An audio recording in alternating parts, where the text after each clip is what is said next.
Hello, this is Ben Television News Roundup, a compilation of major stories in the weekend. I'm Tunde Alabi, and thank you for being part of the program today. Prime Minister David Cameron has defended his government policy on tax credit reform, stating that it will guarantee higher national living wage, tax reductions, and make welfare affordable. I know the Prime Minister will absolutely welcome my first few questions because we're returning to his favourite subject of tax credits. Yesterday, one of his backbenchers said, and I quote, "Too many people would be adversely affected by the tax credit cuts. Something must give. For those of us proud enough to call ourselves compassionate Conservatives, it must not be on the backs of the working families we purport to serve." Where was she wrong? The tax credit changes are part of a package, and a package that includes a higher national living wage and tax reductions. And I think that is the right approach for our country. Let's make work pay, let's allow people to earn more, let's cut their taxes, and let's make welfare affordable. And I'm delighted that once again this measure passed the House of Commons last night in a big majority. Jeremy Corbyn! Well, if the Prime Minister is keen on tax credits helping people into work, I've got a question for him from Lizette, who, I quote, says a lot of people are setting up their own businesses as self-employed, especially in rural areas where job vacancies are limited and pay is often low. Tax credits help them until their business becomes established.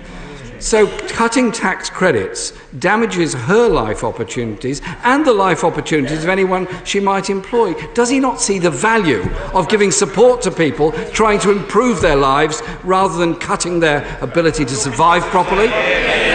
Of course we want to help the self-employed on low incomes, and that is why the people on the lowest incomes will continue to receive the child tax credit at £2,730. But there are other things we're doing to help the self-employed. We're cutting income tax. That helps the self-employed.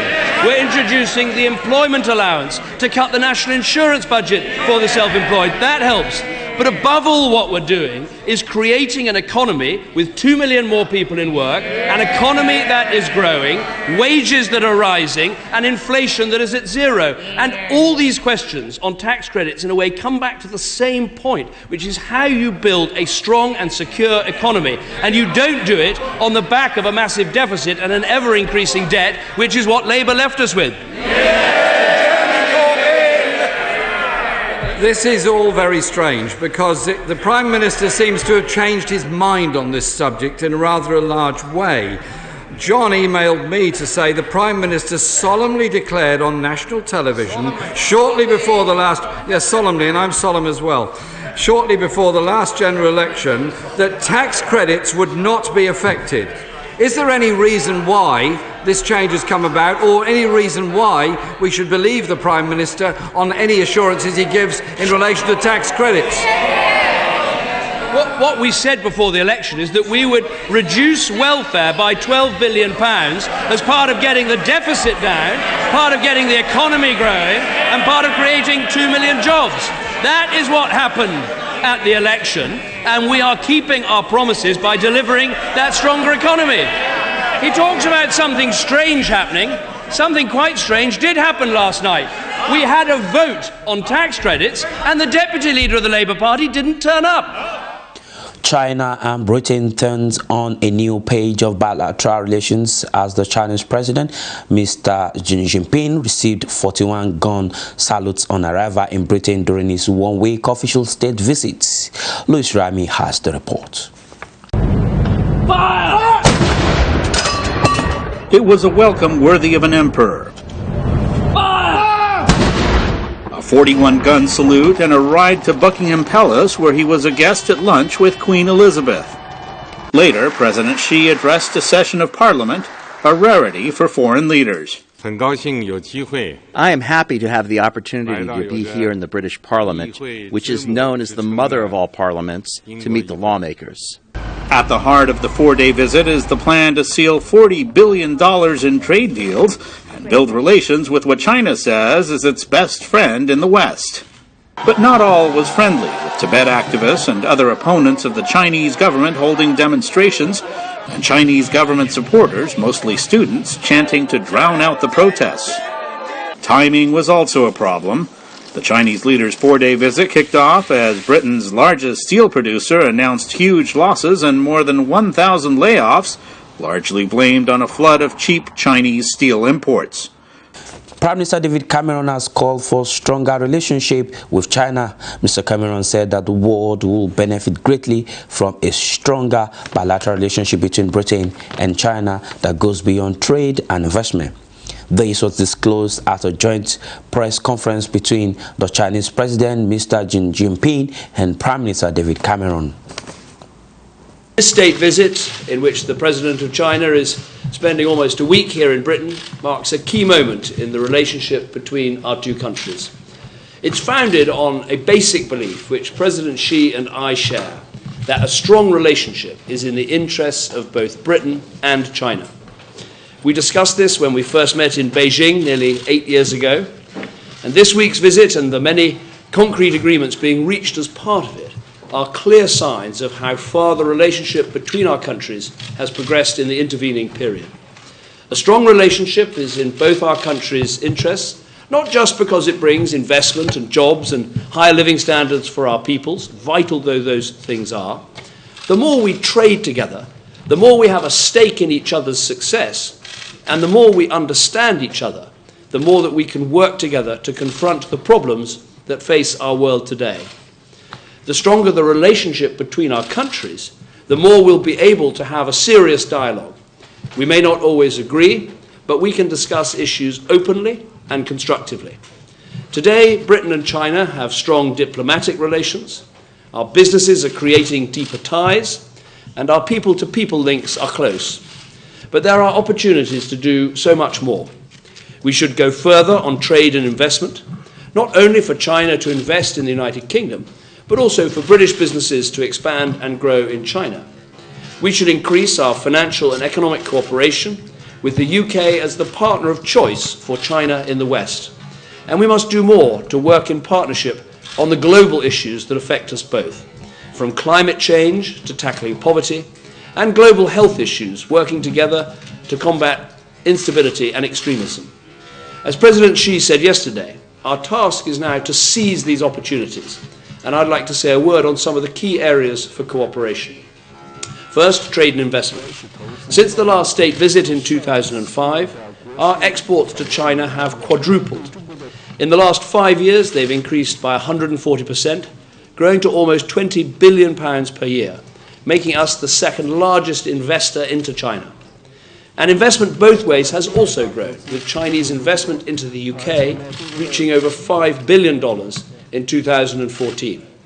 So I want to see more trade flowing between our countries, like Geely, owner of the London Taxi Company, announcing a £50 million investment in the United Kingdom today.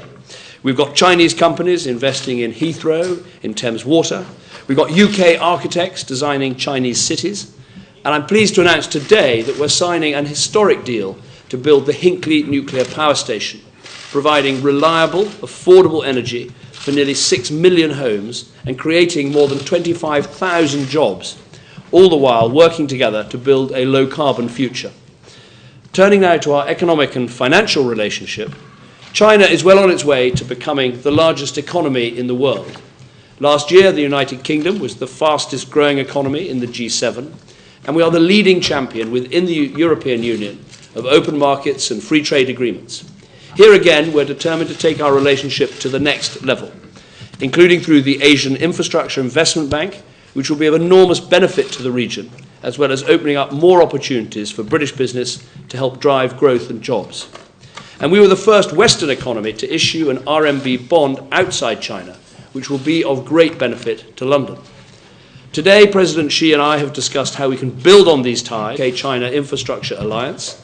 This will place UK firms at the forefront of opportunities to work with Chinese companies on infrastructure projects, including President Xi's One Belt, One Road initiative and our own Northern Powerhouse. We've also discussed the excess global supply of steel and how we can tackle it. But our relationship goes beyond trade and investment.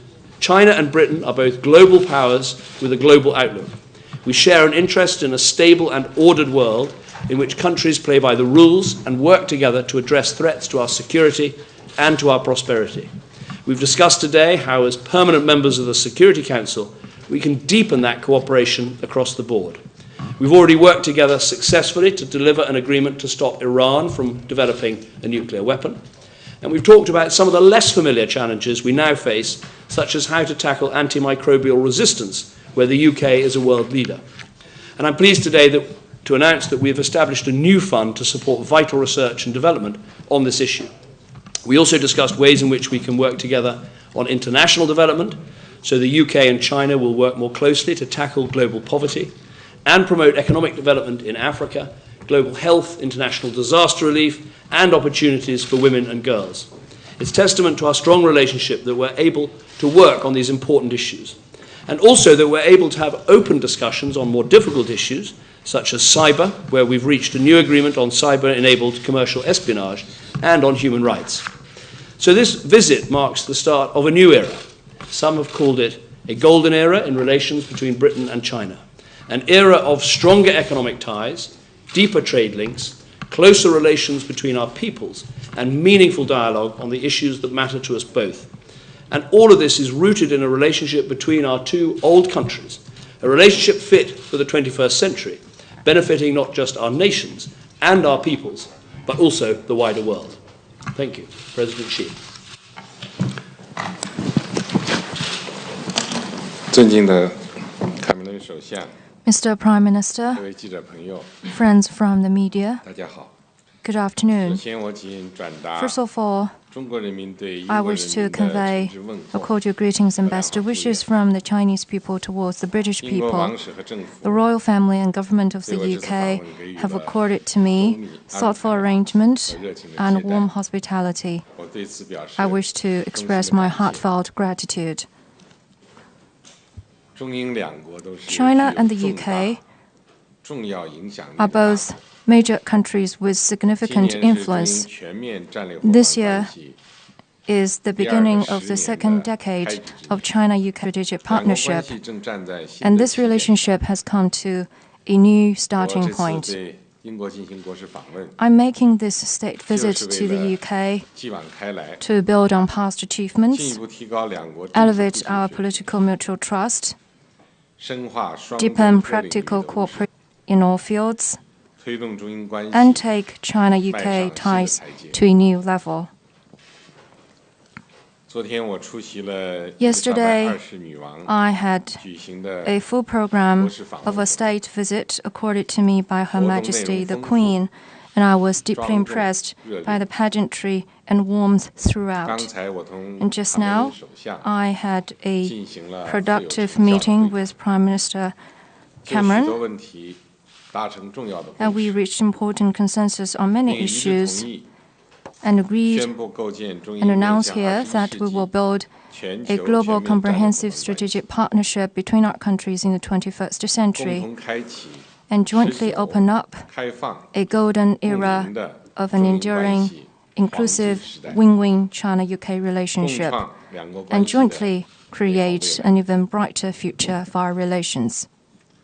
访问期间， During 达 the 成了一 visit, 系列重要成果， we achieved 我 a 同 string 卡梅伦 of 首相 outcomes, 见证和将要签署部分政府和企业间的合作 Prime 文件 Minister and I will witness the signing of some intergovernmental and business 参与 cooperation 英国辛克 documents, 利角核电站项目。 which include the Hinkley Point 这是 nuclear 近年 power 来中英 station 合作的 with the involvement 旗舰 of 项目， Chinese company.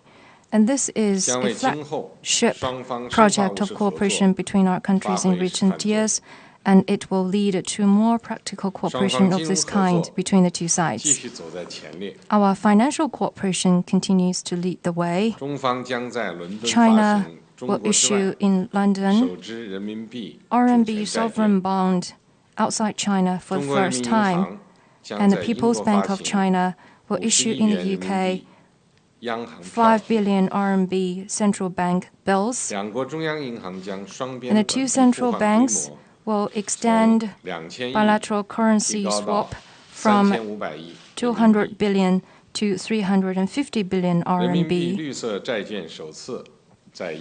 And first RMB green bond will be issued in the UK. There is a saying in English, one today is worth two tomorrows. And the Chinese people often say, seize the day, seize the hour. Let's seize the opportunity and forge ahead together to promote further progress in China-UK relations and bring more benefits to people of our countries and the rest of the world. Thank you. U.S. President Barack Obama has commended bipartisan efforts to strengthen the U.S. criminal justice system through a bill for its reform. President Obama said that the current criminal justice system in the U.S. was unfair and needed to be reformed for effectiveness and better efficiency. Hi, everybody. 30 years ago, there were 500,000 people behind bars in America. Today, there are 2.2 million. The United States is home to 5% of the world's population, but 25% of the world's prisoners. Every year, we spend $80 billion to keep people locked up. Now, many of the folks in prison absolutely belong there. Our streets are safer thanks to the brave police officers and dedicated prosecutors who put violent criminals behind bars. But over the last few decades, we've also locked up more nonviolent offenders than ever before, for longer than ever before. That's one of the real reasons our prison population is so high. Ever since I was a senator, I've talked about how in too many cases our criminal justice system is a pipeline from underfunded schools to overcrowded jails. And we've taken steps to address it. We've invested in our schools to give at-risk young people a better shot to succeed. I've signed a bill reducing the 100-to-1 sentencing disparity between crack and powder cocaine. I've commuted the sentences of dozens of people sentenced under old drug laws we now recognize were unfair. The Department of Justice has gotten smart on crime, refocusing efforts on the worst offenders and pursuing mandatory minimum sentences less frequently. Still, much of our criminal justice system remains unfair. In recent years, more of our eyes have been opened to this truth, and we can't close them anymore. Good people of all political persuasions are eager to do something about it. Over the next few weeks, I'll travel the country to highlight some of the Americans who are doing their part to fix our criminal justice system. I'll visit a community battling prescription drug and heroin abuse. I'll speak with leaders from law enforcement who are determined to lower the crime rate and the incarceration rate, and with police chiefs who have dedicated their careers to keeping our streets and officers safe. I'll meet with former prisoners who are earning their second chance. And I'll keep working with lawmakers from both parties who are determined to get criminal justice reform bills to my desk. Earlier this month, Democrats and Republicans came together in the Senate to introduce such a bill, one that would reduce mandatory minimums for nonviolent drug offenders and reward prisoners with shorter sentences if they complete programs that make them less likely to commit a repeat offense. There's a similar bill working its way through the House, and I'm encouraged by these kinds of bipartisan efforts. It's real progress. Not liberal ideas or conservative ideas, but common sense solutions to the challenges we face. From the halls of Congress to the classrooms in our schools, we pledge allegiance to one nation under God with liberty and justice for all. Justice means that every child deserves a chance to grow up safe and secure without the threat of violence. Justice means that the punishment should fit the crime. And justice means allowing our fellow Americans who've made mistakes to pay their debt to society and rejoin their community as active, rehabilitated citizens. Justice has never been easy to achieve, but it's always been worth fighting for. And it's something I'll keep fighting for as long as I have the privilege to serve as your president. Thanks. There has been anxiety in Ivory Coast over government's War Victims Reparation Program meant to compensate victims of the 2010 deadly war in the country. Agencies created by the government aimed at providing reparation for war victims after the deadly 2010 post-election violence in the country have come under criticism. Emily Loeb reviews the situation. 24-year-old Samate Abdoulaye is a survivor. He was shot in the head during the post-election violence in Ivory Coast in 2010. His father was killed while out trying to gather money for his son's operation. The family has been struggling to make ends meet ever since. Abdoulaye has lifelong after effects from his war injuries, which prevent him from doing hard physical work to help out his mother and 2 younger siblings. He is currently studying for an office job. If I have this compensation fund, I will invest it, and it will give me some peace of mind. I will be able to pursue my studies, knowing that my family has something to fall back on financially. Ivory Coast government has pledged to compensate the victims of the country's various crises between 1990 and 2012. Free health care for injured people, scholarship for war orphans, and cash payment for the families of those killed during the war. But most of the victims still have not received anything, and they are getting impatient. Earlier this month, some of them protested in front of the CONARIB, the government agency in charge of listing all victims entitled to compensation. They were pressing the agency to finally release the list of victims and for war children to have free education. CONARIB has identified the victims and told us the total from various lists is 130,000 victims. They told us that now they need to verify it and give a definitive list to the president of Ivory Coast so he can validate it, and the victims can't start receiving payment. But since it was created, the CONARIB hasn't been able to produce this list. The CONARIB was created recently to finish the job of another agency whose list was deemed incomplete after 3 years of work. Commissioner Françoise Kogis Ofumu says there are many challenges to pulling together a definitive list. There are victims in isolated areas who couldn't be identified. It's for them that we're extending the delay to register. Kogis also says the verification process takes time, with teams cross-referencing data on computers, via phone calls, or, when necessary, in the field. There is some progress on the payment front. Last August, 4,500 victims of the 2010-2011 post-election violence received payments. Aya Kwadio was one of them. Both her husband and his brother were killed, leaving 2 wives and 17 children behind. When Kwadio received the money, she divided it among all the children. Now she would like the government to help her children get an education so they can find jobs. Before school starts, they should say, here are the children of the crisis, here are their cases, here is what we'll do to help them. We shouldn't have to do sit-ins or cry to people. We're tired of begging. Kwadio adds that she's hopeful that getting some kind of compensation is a good first sign that the reparation process is going in the right direction. The opposition candidates in Ivory Coast have criticized the government of not providing appropriate conditions that will guarantee free and fair elections on 25th of October this year. As the country prepares for a crucial election presidential poll, the incumbent Mr. Alassane Ouattara is favored to win a second time. Again, Emily Loeb has the reports. The electoral campaign is in full swing in Abidjan, Ivory Coast's biggest city. In a few days, more than 6 million voters are expected to go to the polls and vote for the next president. Incumbent President Alassane Ouattara is running for his second 5-year term and is widely seen as the frontrunner in the upcoming elections. He has the support of the PDCI, one of the country's biggest political parties, and boasts of a fast-growing economy under his presidency. Tahirou Ouattara says he supports Ouattara because of what he did for the country over the past 5 years. He built a third bridge in Abidjan. He gave Ivory Coast drinkable water, electricity, and social security. He also made roads. The poll is crucial for the country after post-election violence 5 years ago left at least 3,000 people dead. Supporters of Ouattara and then President Laurent Gbagbo fought each other for months when Gbagbo refused to step down after losing the 2010 vote. Gbagbo was eventually toppled, arrested, and is now awaiting trial at the International Criminal Court. Gbagbo's party, the Ivorian Popular Front, or FPI, is more divided than ever. Former Minister Pascal Affi N'Guessan is the party's official candidate, but the ghost of Gbagbo is on everybody's lips. What made me support him is that he said he wants to get Gbagbo, Simone Gbagbo, and Blé Goudet out of jail.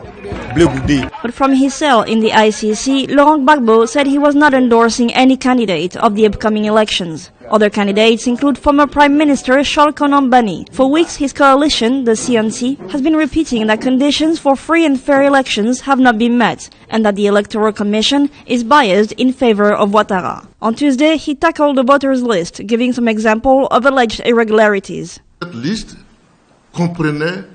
This list contains double listings. I maintain my claim. I confirm it. 2 other candidates have pulled out of the elections, also accusing the Electoral Commission of bias. The Commission has said its priority is calm elections. And with that report on the Ivory Coast presidential election, we conclude the news roundup for this week. Thank you for being part of the program. Do have a very good week ahead of you. Bye.